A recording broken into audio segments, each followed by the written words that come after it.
तर फडणवीसांच्या उपस्थितीत आज कुंभमेळा नियोजन बैठक होते। 13 आखाड्यांचे प्रमुख साधू महंत थेट फडणवीसांशी संवाद साधणार आहेत। मुख्यमंत्री आज शाही स्नानाच्या तारखा जाहीर करणार आहेत।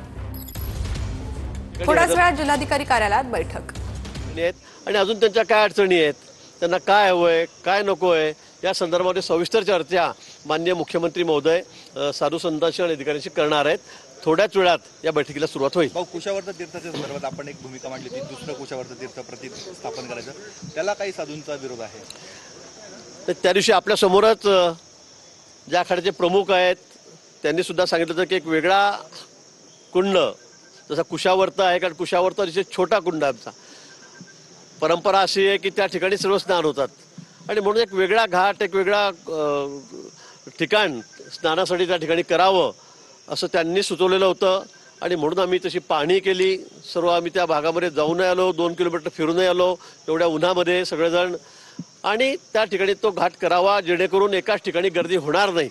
अन्यथा कुशावर्त अतिशय छोटीशी जागा आहे। यावर्षी कुंभमेळ्यामध्ये खूप मोठ्या प्रमाणात, म्हणजे गेल्या वेळीपेक्षा मी सांगेल की तिप्पट चौपट गर्दी असा अंदाज त्यावेळेला की एवढी होईल, आणि म्हणून आपल्याला कुठली तरी पर्यायी व्यवस्था करावी लागेल। आणि सर्व साधू महंतांनी त्याला मान्यता दिली, त्यांनी जागा दाखवली, त्यानंतर आपण त्या ठिकाणी तो निर्णय घेतलेला आहे। मला वाटतं काही आखाड्यांनी त्याला विरोध केलेला आहे, मला वाटतं, पण आज अतिशय खेळीमेळीच्या वातावरणामध्ये हा प्रश्नसुद्धा निकाली निघेल।